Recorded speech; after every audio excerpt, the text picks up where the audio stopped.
of the most powerful men in history built empires almost nobody else could match. One of them died and his empire fell apart in 4 years. His own generals tore it apart, fighting over the pieces.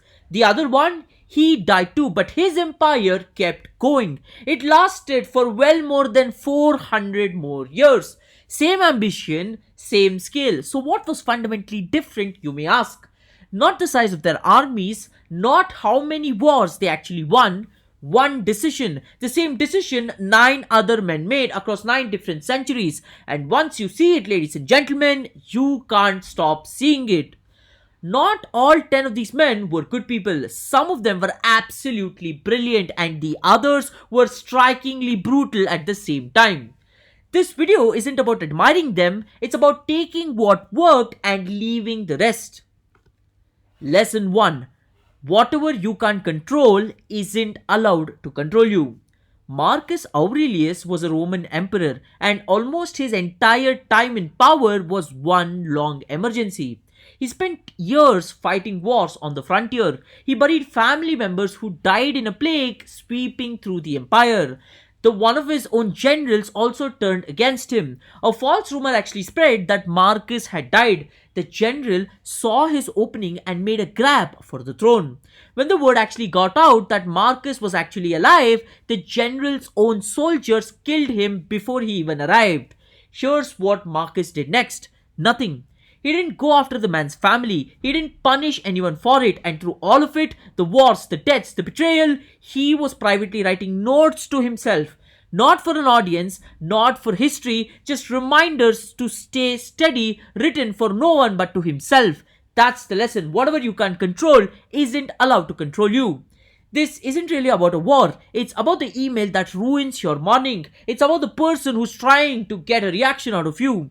You can't control what they do. You can only control whether you let it run your day. But staying calm is only step one. The moment you're calm enough to actually think straight, you run into a much harder problem. Lesson 2. Force can take a throne. It can't make anyone want you on it. In 539 BC, Cyrus the Great, the king of Persia, captured Babylon, one of the most powerful cities on planet Earth. Most conquerors in his positions would have crushed the people they'd just beaten. Cyrus did the exact opposite. He freed people from the Babylonians who had forced them into homes. He also let the nations he just conquered keep their own customs, their own gods, their own rulers. Now, on the surface level, that looks like generosity, and it wasn't. Cyrus understood something colder. An empire you hold through fear has to be watched constantly in every province forever. An empire, on the other hand, people actually want to be a part of you, runs itself.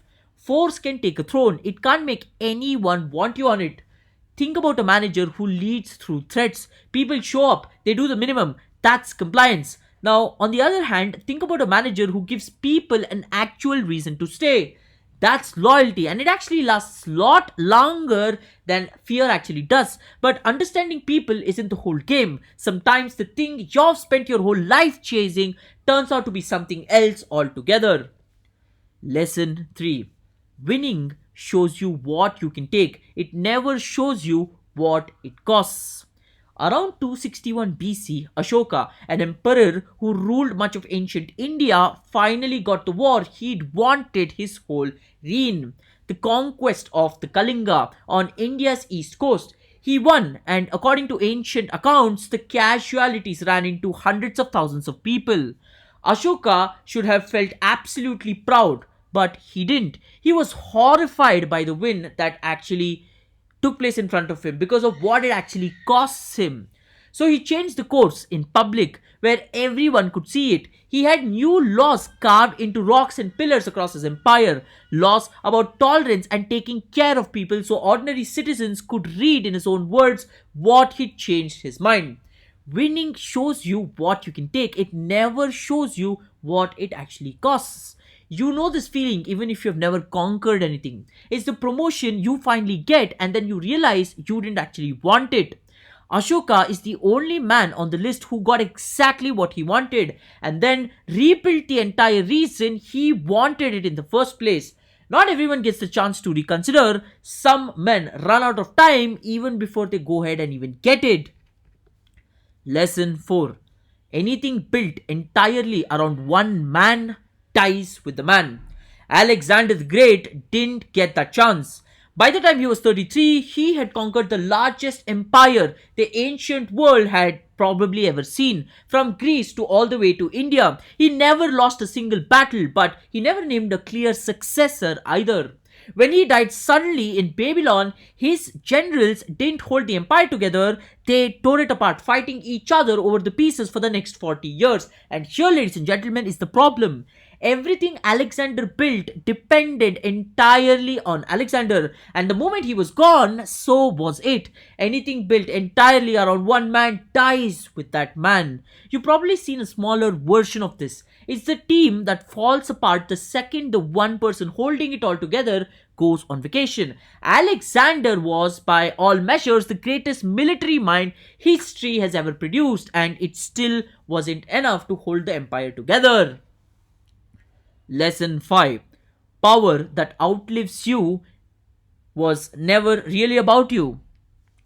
Augustus inherited the same problem Alexander had, and he actually solved it. After decades of civil war, Augustus became Rome's first emperor, but he didn't rule on charisma alone, the way Alexander had actually gone to rule.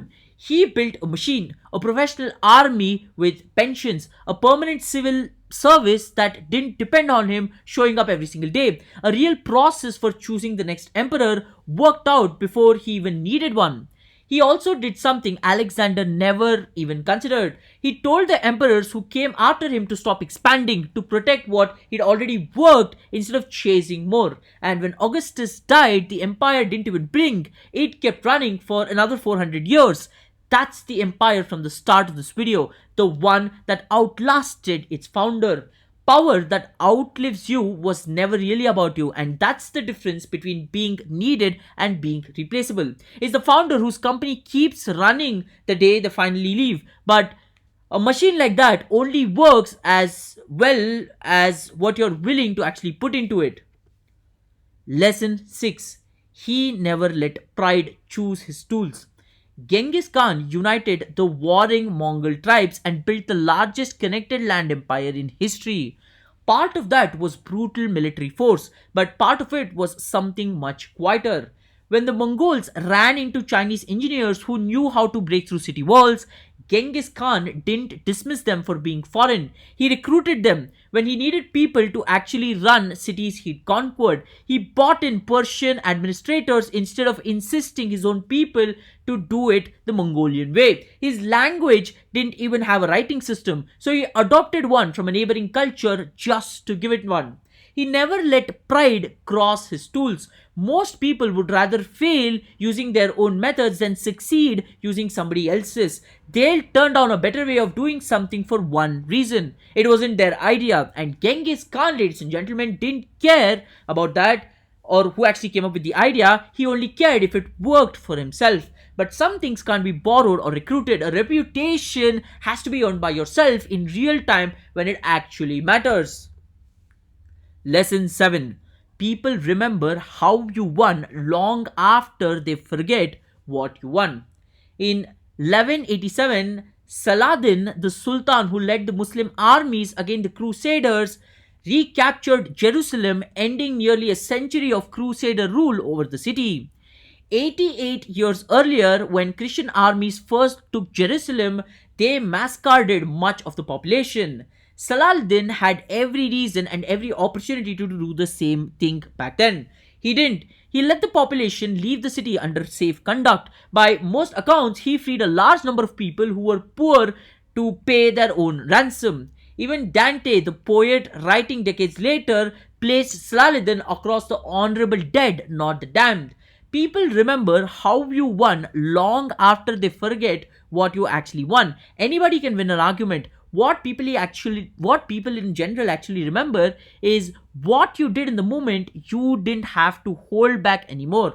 And here's the hardest part. Being restrained for one moment is one thing. Being a restrained as a strategy itself for decades is a much bigger task and an ask. Lesson 8. A strong man doesn't fight everyone at once. He makes sure he never has to. Otto von Bismarck, the Prussian statesman, unified Germany through three separate wars against Denmark, then Austria, and then France. He fought them one at a time on purpose because each war he started, he used diplomacy to isolate that one opponent so nobody else would jump in. Once Germany was unified, he stopped for the rest of his career. He focused on building alliances for a specific reason to avoid one scenario he feared the most, getting surrounded, forced to fight on every single side at the same time. A strong man doesn't fight everyone at once, he makes sure he never has to. Most people do the opposite. They try to fix their job, their relationship, their health all at the same month and burn out fighting a war on every front instead. Years after Bismarck was pushed out of power, the two-front war he'd spent his whole career avoiding happened anyway. Lesson 9. Timing turns the same decision into either weakness or strength. Sequencing isn't only about which fights to avoid, right? Like the Bismarck. It's also about picking the right moment to actually act. Abraham Lincoln, the president who led the United States through the Civil War, filled his own cabinet with men who had run against him for the party's nomination. These were rivals who genuinely thought they deserved his job. He kept them close instead of pushing them out. He made an even harder call with the emancipation prolification. Lincoln had actually written it months before he announced it. He held it back on purpose because announcing it in the middle of losing streak would have looked like desperation and not any kind of conviction. So he waited. He waited until the Union won at the Antietam. Only then did he go on to make this public. Timing turns the same decision into either weakness or strength. Think about an apology. The exact same words land completely different depending on whether you're begging for forgiveness or choosing to offer it. Lincoln understood that the right decision made at the wrong moment can look exactly like the wrong decision. Lesson 10. The most powerful thing a powerful man can do is to give it back. Every man on this list so far figured out how to gain power, how to build it, or how to, get it up at the right time. But there was one man who figured out something almost none of them actually did. After the Revolutionary War, George Washington commanded the only real army in a brand new country. No government was strong enough to stop him if he wanted to keep that power. Some of his own officers actually wanted him too. He refused, he resigned his command and went home. Years later, as president, he had the option to serve for life. Nobody would have stopped him. He stepped down after 2 terms. A precedent that held for almost a century and a half until Franklin Roosevelt broke it. Every other man on this list built something and held on to it. Washington's definition act or the defining act was actually refusing to keep something he'd already earned. The most powerful thing a powerful man can do, ladies and gentlemen, is to give it back. 10 men, 10 empires, different centuries, different continents, but underneath all the 10 lessons, the same idea keeps showing up. Marcus Aurelius didn't conquer anything new. He refused to let anger make decisions for him. Cyrus didn't rule through fear. He ruled through what people didn't want to lose. Ashoka got exactly what he'd always wanted, and it made him rebuild the whole reason he actually wanted it in the first place. Alexander proved that power built around one man is borrowed and not owned. Augustus built the machine that Alexander never bothered to build. Genghis Khan never let pride choose his tool. Saladin understood that people remember mercy longer than they actually remember defeat. Bismarck refused to fight more than one war at a time, and Lincoln waited for the right moment instead of acting out of panic. And finally, Washington, with an army behind him and nothing left to stop him, walked away on purpose twice. None of these men were actually trying to chase power for its own sake. They were actually chasing control. First control of themselves, and then control of the people around them, and then control of what would happen after they were gone. They didn't want power, they wanted what power could build after they were actually gone. And that, ladies and gentlemen, should remain the biggest takeaway from this video.